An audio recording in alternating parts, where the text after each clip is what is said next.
அனைவருக்கும் வணக்கம். கடகராசினியர்களுக்கு நிகழ இருக்கும் சுக்கிர பயிற்சி என்ன மாதிரியான நன்மைகளை எல்லாம் ஏற்படுத்தி கொடுக்க இருக்கு, கிரக நிலைகளின் ரீதியாக அமைய இருக்கும் சாதகங்கள் என்ன, பாதகங்கள் என்ன? இந்த சுக்கிர பயிற்சியை பொறுத்த வரைக்கும் கடகராசினியர்கள் பணத்தை பதுக்க தெரியாமல் அவதிப்படும் அளவிற்கு கடகராசிக்கு ஏற்பட போகும் கோடீஸ்வர யோகம் என்ன? சுக்கிர பகவானை பொறுத்த வரைக்கும் சனியோடு இணைந்து சஞ்சரித்த சுக்கிர பகவான் தனது உச்ச ராசியான மீன ராசிக்கு பயிற்சியாக இருக்கிறாரு. இந்த பெயர்ச்சியால் கடகராசியை சேர்ந்தவர்களுக்கு குடும்ப சூழ்நிலை ரீதியாகவும் உத்தியோகம், தொழில், வியாபாரம், கலைத்துறை, அரசியல் துறை, மாணவ மாணவிகள், விவசாயத்துறையினர், பெண்மணிகள் என அனைவருக்கும் என்ன மாதிரியான நன்மைகள் எல்லாம் ஏற்பட இருக்கு என்பது குறித்தான முழுமையான பதிவு தான் இந்த வீடியோல நம்ம விரிவா பார்க்க போகிறோம். அதற்கு முன்னாடி சுக்கிர பகவானை பற்றி சற்று விரிவாக தெரிந்து கொள்வோம். குட்டி சுக்கிரன் குடும்பத்தை கெடுக்கும் என்பது பழமொழி. சிறு வயதில் சுக்கிர திசை நடந்தால் பாதிப்பு ஏற்படும் என்பதற்காகவே இந்த பழமொழி சொல்லி வைத்திருக்கின்றனர். சுக்கிர திசை மொத்தம் 20 வருடங்கள் நடைபெறும். சுக்கிர திசை வந்தாலே செல்வங்கள் கொளிக்கும் என்பது மக்களின் பொதுவான கருத்தாக உள்ளது. சுக்கிர திசையில் யாருக்கு கோடீஸ்வர யோகம் ஏற்பட போகுது என்று பார்க்க போறோம். சுக்கிரனை பொறுத்த வரைக்கும் சுகம் தருவதில் வல்லவர். அசுர குரு சுக்கிரன் நவகிரகங்கள்ல சுக்கிரன் சுபகிரகம்,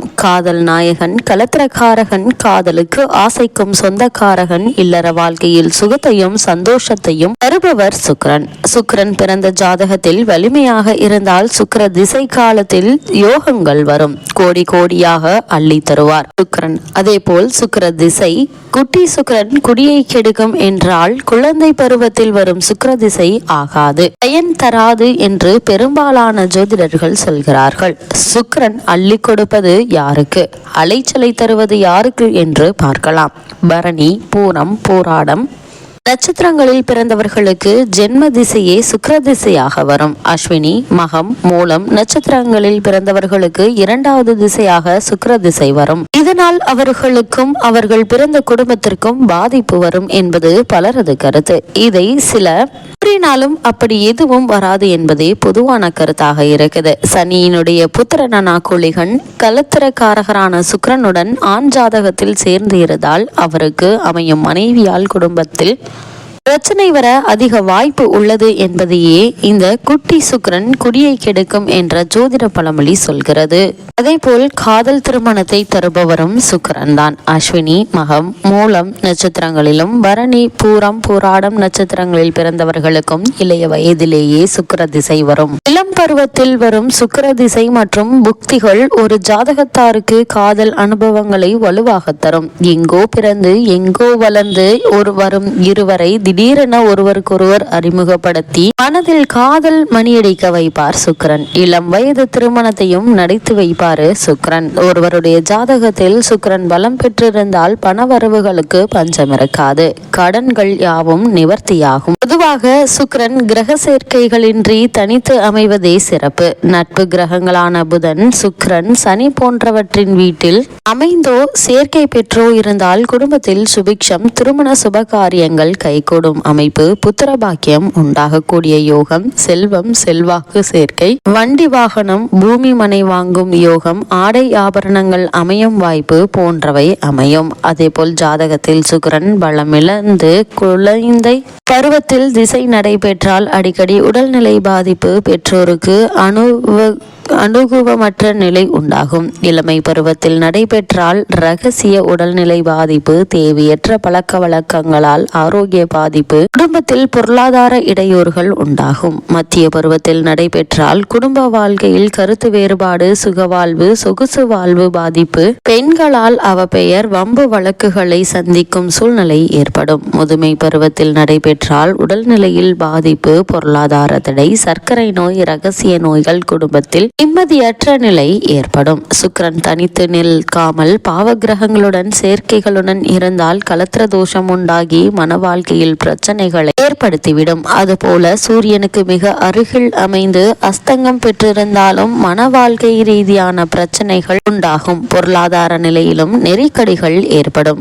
கண்களில் நோய், தவறான பெண்களின் சேர்க்கையால் பாலியல் நோய்களுக்கு ஆளாகக்கூடிய நிலைமை, மர்ம உறுப்புகளில் நோய், சர்க்கரை வியாதி போன்றவை ஏற்படும். நீச்சபங்க ராஜயோகத்தை சுக்கிரன் ஏற்படுத்துவார். அதாவது பிறந்த ஜாதகத்தில் சுக்கிரன் நீச்சம் பெறுவதும் நல்லதல்ல. நீச்சம் பெற்றாலும் புதன் சேர்க்கையுடன் இருந்தால் நீச்சபங்க ராஜயோகம் உண்டாகி ஓரளவுக்கு சாதக பலன்களை தருவாரு சுக்கிரன் செவ்வாய்க்கு கேந்திர ஸ்தானங்களில் அமைந்தால் பிருகு மங்கள யோகம் உண்டாகும். அதுபோல சுக்கிரன் உச்சம் பெற்று கேந்திர ஸ்தானங்களில் அமைந்தால் மாளவியா யோகம் ஏற்படும். இத்திசை காலங்களில் இந்த யோகங்களால் வாழ்வில் எதிர்பாராத வகையில் முன்னேற்றங்கள் ஏற்படும். சுக்கிர திசை சுக்கிர புத்தி நடக்கும் போது ஜாதகத்தில் சுக்கிரன் பலம் பெற்றிருந்தால் குடும்பத்தில் லட்சுமி கடாட்சம், சொந்த வீடு கட்டும் யோகம் என நல்ல பலன்கள் நடைபெறும். சுக்கிரன் பலம் இழந்திருந்தால் குடும்பத்தில் கஷ்டம், துக்கம், பிரிவு, சண்டை சச்சரவு, நாடோடியாக திரியும் அவலம் உண்டாகும். சுக்கிர திசை நடக்கும் காலத்தில் வெள்ளிக்கிழமைகள்ல மகாலட்சுமிக்கு விரதம் இருக்கலாம். மகாலட்சுமி தாயாருக்கு வெள்ளை நிற வஸ்திரம் சாற்றி வெள்ளை நிற தாமரை பூவால் அர்ச்சனை செய்வது நன்மை தரும். மொச்சை பயிறு, தாலி கயிறு, மஞ்சள் குங்குமம் போன்றவற்றை ஏழைகளுக்கு தானம் செய்யலாம். விரலில் வைரக்கல்லை அணியலாம். ஸ்ரீரங்கம் சென்று ரங்கநாதரையும் தாயாரையும் வணங்க சுக்கிர திசை நடைபெறும் காலத்தில் ஏற்படும் பாதிப்புகள் குறைந்து நன்மைகள் நடைபெறும் என்பது சுக்கிரனுடைய ஒரு அமைப்பாக அமைகிறது. இவ்வளவு மேன்மைகளை கொண்ட சுக்கிர பகவான் மீன ராசியில் சஞ்சரிக்கக்கூடிய இக்காலகட்டங்கள்ல கடகராசினியர்களுக்கு என்ன மாதிரியான சாதகங்கள் எல்லாம் ஏற்பட இருக்கு என்று பார்க்கும்போது, ராசிநாதனான சந்திரனுடைய நிலையினால இந்த காலகட்டம் முழுவதும் உங்களுக்கு சில நல்ல திருப்பங்கள் ஏற்பட இருக்குதுங்க. இந்த திருப்பங்கள் உங்களுக்கு எதிர்பாராத முன்னேற்றத்தை ஏற்படுத்தி கொடுக்க இருக்குது. சுக்கிர பகவானை பொறுத்த வரைக்கும் சூரியனோடு இணைந்து சஞ்சரித்து கொண்டிருப்பதால வெளிநாட்டில் செல்ல இருப்பவர்களுக்கு சிறந்த யோகம் உண்டுங்க. அதற்கான முயற்சிகளை மேற்கொண்டு வரும் கடகராசினருக்கு சிறு முயற்சியிலேயே வெற்றி கிடைக்கக்கூடிய ஒரு தருணம் இத்தருணம் அமைஞ்சிருக்குதுங்க. ஆடை ஆபரண சேர்க்கை ஏற்பட இருக்குதுங்க. கடகராசினியர்களை பொறுத்த வரைக்கும் நீங்கள் பொது வாழ்வில் உள்ளவர்களுக்கு சில நல்ல வாய்ப்புகள் ஏற்படுங்க. கேது உங்களுடைய ராசிக்கு 3ஆம் இடத்தில் அமர்ந்து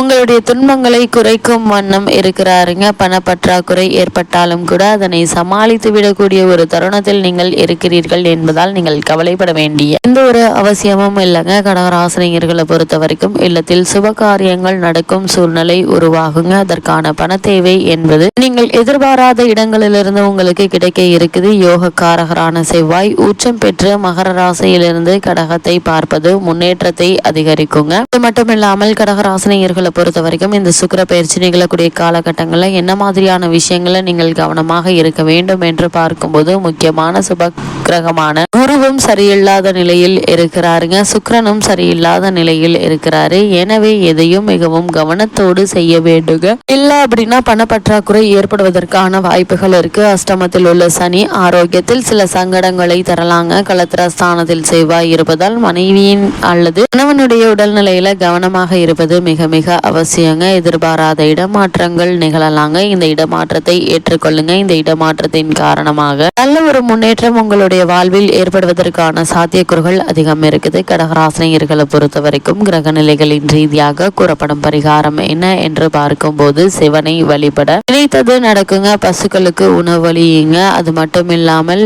கிடைக்கக்கூடிய உதவிகளை மற்றவர்களுக்கு முடிந்த அளவிற்கு உதவி செய்யுங்க. எண்ணற்ற நன்மைகள் உங்களுடைய வாழ்வில் ஏற்படும்.